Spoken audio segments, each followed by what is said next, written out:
के चौंकाने वाली है क्या, या फिर क्या दूसरी वजह है कि शिंदे गुट को और अजीत पवार गुट को कौन कौन से मंत्रालय दिए जाएं, यहां पर पेंच फंसा हुआ है। तो इसको लेकर बात हम करेंगे। मेरे साथ में मेरे सीनियर कुलीग जुड़ गए हैं, संजय शर्मा, जो कि ज्यादा अपडेट इस खबर को लेकर दर्शकों तक पहुंचाएंगे। साथ ही साथ editorial director Alok Mehta sir भी मेरे साथ में जुड़े हुए हैं, जो कि इस खबर को लेकर उनका इनपुट क्या है, उनका अनुमान क्या कहता है, वो बताएंगे। सबसे पहले संजय शर्मा, आपका रुख कर रही हूँ। 5 तारीख तो डिसाइड हो गई कि शपथ ग्रहण होगा, लेकिन मुख्यमंत्री कौन होगा, इससे पर्दा कब हटेगा? मैं आपको ऑन रिकॉर्ड बोल रहा हूं, आप देवेंद्र फडणवीस मुख्यमंत्री के रूप में उनका नाम तय हो चुका है। खाली सिर्फ औपचारिक ऐलान होना बाकी है। उनके नाम की पर मोहर लग जाएगी, क्योंकि महायुति के दोनों नेताओं को बता दिया गया देवेंद्र फडणवीस ही अगले मुख्यमंत्री होंगे। कल यानी 3 तारीख को बीजेपी विधायक दल की बैठक बुलाई गई है, जिसमें देवेंद्र फडणवीस को औपचारिक रूप से बीजेपी विधायक दल का नेता चुन लिया जाएगा। तो देवेंद्र फडणवीस का नाम लगभग तय है, सिर्फ औपचारिक ऐलान होना बाकी है। और जहां तक महायुति के दोनों नेताओं की बात है, दोनों नेताओं को एक एक डिप्टी सीएम पद दिया जा रहा है। साथ ही साथ मंत्रालय की अगर हम बात करें तो आज बैठक होनी है महायुति के तीनों नेताओं की। आज तीनों नेता एक साथ मिलकर के बैठने वाले हैं। देवेंद्र फडणवीस, एकनाथ शिंदे, अजीत पवार, तीनों के बीच में बैठक होनी है, जिसमें विभागों का बंटवारा होना है। सबसे ज्यादा रार जो फंसी हुई है, जो पेच फंसा हुआ है, वो है गृह मंत्रालय को लेकर के, क्योंकि एकनाथ शिंदे चाहते हैं, जैसे पिछली बार जब वो खुद सीएम थे तो उन्होंने गृह मंत्रालय बीजेपी को दिया था, तो बीजेपी से चाहते हैं कि जब सीएम पद आप रखते हैं हो तो फिर गृह मंत्रालय एकनाथ शिंदे यानी शिवसेना को दिया जाए, ताकि शिवसेना भी अपना एक तरह से कह सकते हैं सरकार में मजबूती के साथ आपके साथ खड़ी हुई है। इसके अलावा विधानसभा स्पीकर का पद भी चाहते हैं एकनाथ शिंदे। जहां तक अजीत पवार की बात है, उनके पास जो पिछली बार जो मंत्रालय रहे डिप्टी सीएम के साथ में, वित्त मंत्रालय सहित जो 9 मंत्रालय थे, वो सारे के सारे मंत्रालय अजीत पवार इस बार भी रिटेन करेंगे। लगभग सहमति बन चुकी है। लेकिन आज की जो बैठक होगी वो काफी महत्वपूर्ण बैठक होगी, जिसमें विभागों का बंटवारा तय होगा। शपथ विधि की तारीख पहले तय हो चुकी। 5 तारीख को शाम को 5 बजे आजाद मैदान में शपथ विधि समारोह होगा। और मुख्यमंत्री का नाम भी लगभग तय हो चुका है, क्योंकि महायुति के दोनों नेताओं को नाम भी बता दिया गया है। बीजेपी के जितने बड़े नेता, वरिष्ठ नेताओं से हमारी बात हुई है, वो भी सब दबी जुबान से सभी लोग स्वीकार कर रहे हैं कि देवेंद्र फडणवीस नेता हैं। सिर्फ औपचारिक अब ऐलान अगर होना आप कह बाकी रहे है। हैं कि देवेंद्र फडणवीस का नाम अजीत पवार और शिंदे को दोनों को बता दिया गया है, तो ऐसे में सवाल ये कि क्यों आखिर नाम को अनाउंस करने में इतना वक्त लग रहा है? आलोक मेहता सर, गठबंधन की सरकार में कुछ तो चैलेंजेस होते हैं, लेकिन क्या ये चैलेंजेस इतने ज्यादा बड़े हैं कि 23 नवंबर को रिजल्ट सामने आ गया और अभी तक 2 दिसंबर तक भी ये मालूम नहीं है कि कौन मुख्यमंत्री होगा? हाँ, भीतर भीतर खबर ये जरूर चल रही है कि देवेंद्र फडणवीस होंगे, लेकिन क्या मंत्रालयों के बंटवारे में ही ये बड़ा सरदर्द है कि अभी मुख्यमंत्री का नाम फाइनल नहीं किया गया, यानी कि सामने नहीं रखा गया? हम अपने संवाददाताओं को, खास करके संजय जी को तो याद भी होगा, पहले दिन से मैंने कहा था कि एक आकलन होता है, हम लोगों का काम होता है, जैसे होता है कि आप सालों का, चूंकि पुराना लोगों का देखते रहे हैं, इसलिए मेरे हिसाब से देवेंद्र फडणवीस का नाम चुनाव से पहले तय हो चुका था। इसलिए मैंने 1 या 2 दिन अपने प्रोग्राम में भाग लेने के बाद भाग लेना बंद कर दिया था, क्योंकि मैंने कहा रोज अटकल पर मैं कोई अटकल नहीं कहूंगा। इसलिए आज मैं फिर से कह रहा हूं कि देवेंद्र फडणवीस का नाम चुनाव से पहले तय था। शिंदे और अजीत पवार पहले से राजी थे, और इसके बाद ही ये सारी प्रक्रिया हुई है। ये ठीक है कि हम टेलीविजन में काम करते हैं या मीडिया में भी सब लोगों को रहता है कि लोगों को जगाते रहना, मतलब जागते रहो का काम भी तो हमारा है। हाँ। ताकि नेता भी जागे और प्रजा भी जागे कि देखो कोई गड़बड़ ना हो। और खास करके गठबंधन में ये आज से नहीं, 77 में पहली बार जब राष्ट्रीय स्तर पर भी गठबंधन हुआ, मेरे पास आज भी वो रिपोर्ट लगी रखी है, 12-13 दिन जगजीवन राम उनके घर के बाहर हो रहा है, डिप्टी प्राइम मिनिस्टर बनेंगे नहीं बनेंगे, प्राइम मिनिस्टर बनेंगे।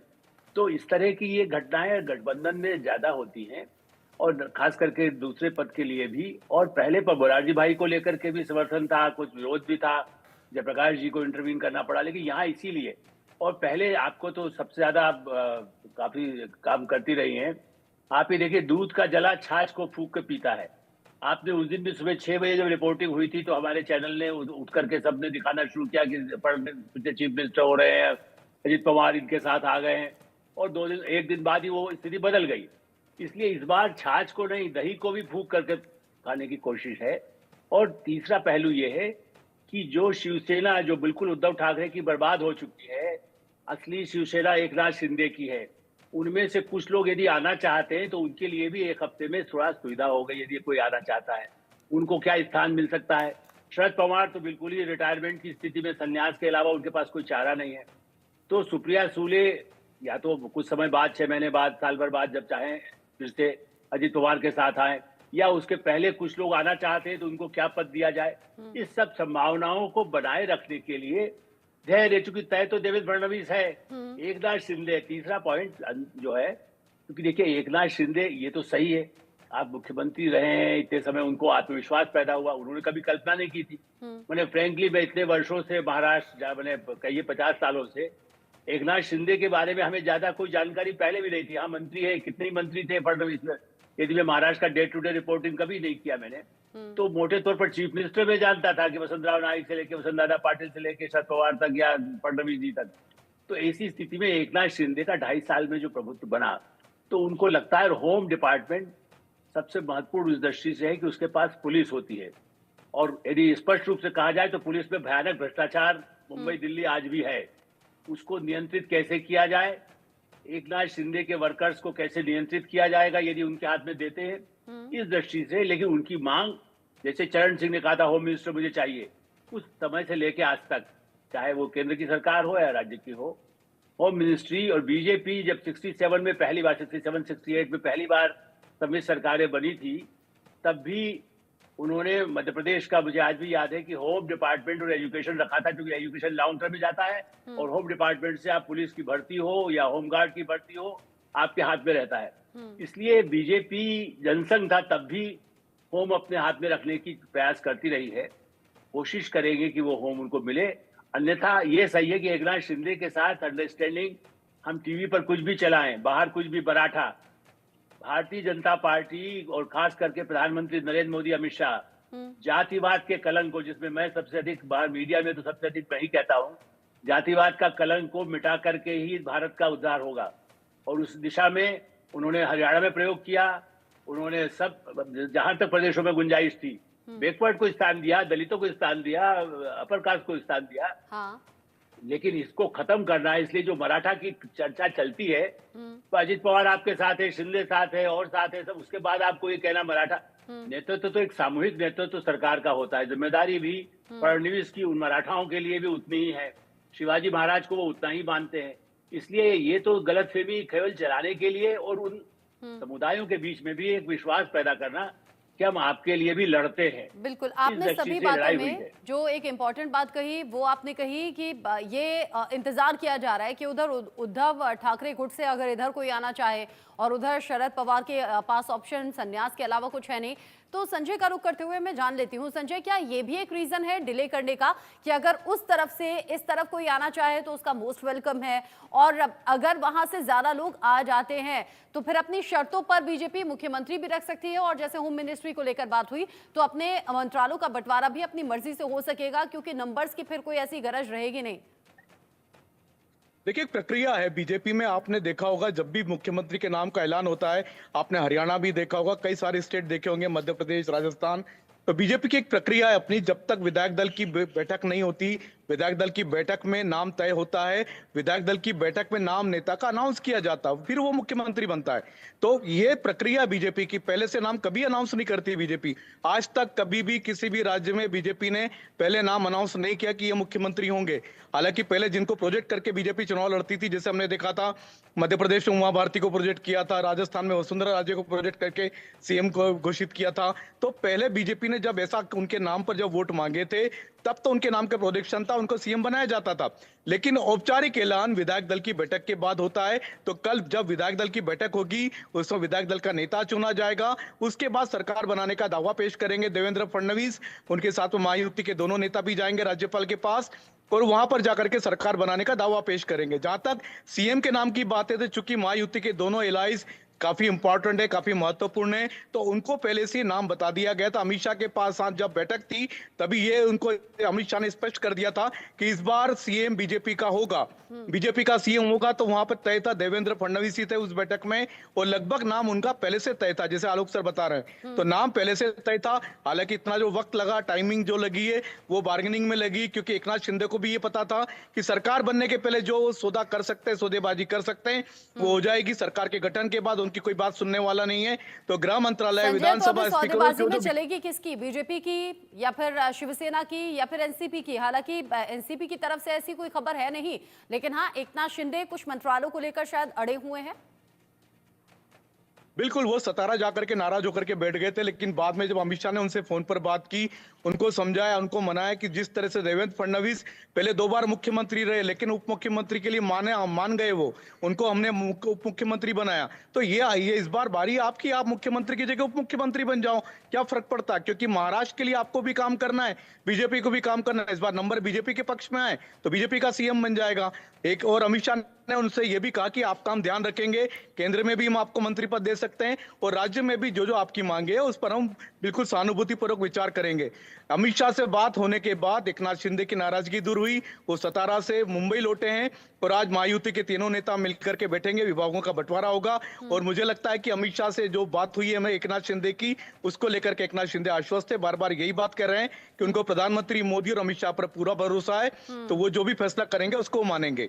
तो अमित शाह के साथ जो बात हुई है एकनाथ शिंदे की, उससे मुझे लगता है कि काफी चीजें स्पष्ट हो चुकी हैं। हालांकि मुझे लगता है ये जो बातचीत है, बातचीत के बाद ही आलोक सर, एकनाथ शिंदे ने प्रेस कॉन्फ्रेंस की और प्रेस कॉन्फ्रेंस में बताया था कि मुझे मुख्यमंत्री पद का कोई लालच नहीं है, जो प्रधानमंत्री कहेंगे, जो शीर्ष नेतृत्व कहेगा वो हमें मान्य होगा। लेकिन अंदर खाने की खबर ये है कि कुछ मंत्रालय को लेकर अड़े रहे और फिर अमित शाह को बात करनी पड़ी। देखिए रचना जी, आप जानते हैं, अपने चाहे छोटा सा ही हमारा विभाग हो, हम लोग अपने साथियों को कि भाई संजय जी आपका कितना महत्व आपका रहेगा, दूसरे साथियों का कितना रहेगा, उनको भी पूरा स्पेस दिया जाएगा। जब आप ये देखते हैं तो उसके लिए लीडरशिप को ये दिखाना जरूरी है कि हम असर्ट करते हैं, हम अपने साथियों के लिए लड़ते भी हैं। यदि हम आपको ये कहें कि नहीं हमें क्या करना है, हम तो स्क्रीन पर आ रहे हैं, हमारे साथी क्या करते हैं वो जाने, ऐसा हम भी नहीं कहते। छोटी सी यदि मैं उदाहरण दिया, इस दृष्टि से एकनाथ शिंदे का ये पब्लिक पोस्चर भी जरूरी है। दूसरा, आप ये ध्यान दीजिए, अगले कुछ महीनों बाद मुंबई महानगर पालिका और दूसरी जो महानगर पालिका है 16 या 18, में शायद संजय जी को ज्यादा पता होगा, लेकिन इस तरह की सारी महानगर पालिकाओं की नगर पालिकाओं के इलेक्शन होने हैं। उसमें शिवसेना, खास करके मुंबई का बजट उतना है जो किसी भारत सरकार के मंत्रालय से अधिक होता है, और उसमें शिवसेना का प्रभुत्व पहले भी रहा है, भाजपा भी चाहती है कि भाजपा का भी प्रभुत्व रहा है। इस दृष्टि से उसमें कितना महत्व मिलेगा, असली बार्गेनिंग हो रही है। और इसीलिए वैसे उनको कह दिया गया अर्बन डेवलपमेंट आप ले लीजिए, मैंने जो उनके अधीन में महानगर पालिकाएं होती है, जिसमें आपका आवंटन करें, लोगों को कैसे अच्छे संसाधन, सड़क बनाए, कैसे काम करें।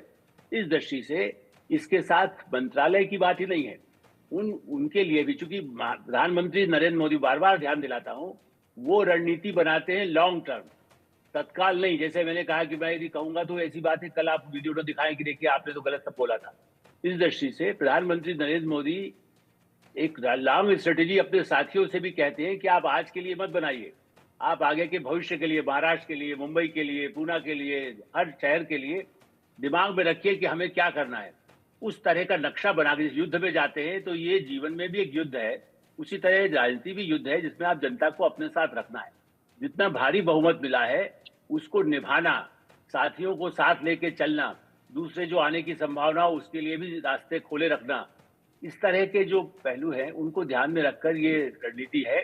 और उसमें अजित राय, बार बार मैं नाम गलत बोल रहा हूँ, अजित पवार जो है, जो अजित राय एक पत्रकार है तो उनका नाम बीच में कुछ चर्चा हुई थी तो मैं बोल देता हूँ, अजित पवार जो है उनको भी संतुष्ट रखना है। वैसे तो उनके केसेस भी पेंडिंग कहीं है, अभी सुनवाई हो रही होगी या खत्म भी हो गए हैं, तब भी उनका एक, अब उनके पास शरद पवार के पास जाने का रास्ता नहीं है, तो उनको भी साथ रखना, मैंने, जबकि उसकी उतनी जरूरत नहीं है इस बार बीजेपी को, कोई एक घटक को भी रख ले तो काम चलता है, लेकिन नहीं, सबके साथ चुनाव लड़ा है तो 5 साल निभाना है, ये दुनिया को दिखाना चाहते हैं प्रधानमंत्री नरेंद्र मोदी और अमित शाह। इसलिए रणनीति के तहत महानगर पालिका मंत्रालय में भी अजित पवार को यदि वित्त मंत्रालय दे रहे हैं, यदि यहाँ पर ये दे रहे हैं तो उसमें, और होम में भी, अभी भी मैं अंत में कहूंगा, मुख्यमंत्री सर्वोपरि होता है, जी। यदि होम डिपार्टमेंट किसी को दे भी देंगे तो अंतिम फैसला तो मुख्यमंत्री के हाथ में होता है, उसको रद्द कर सकता है, क्योंकि सबसे बड़ी जिम्मेदारी मुख्यमंत्री की होती है। मेरा आज भी मानना है, हाँ। ऊपर से कुछ भी दिखाएं, तीनों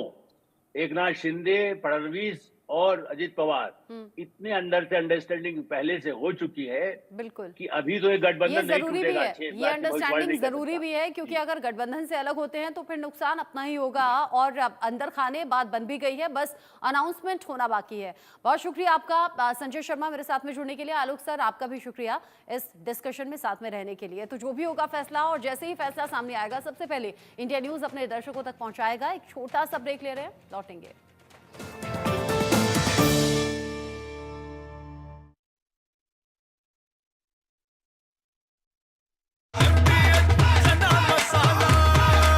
अब छोलिया हो या लोबिया, सफेद चने या काले चने, सब कुछ मजेदार बने।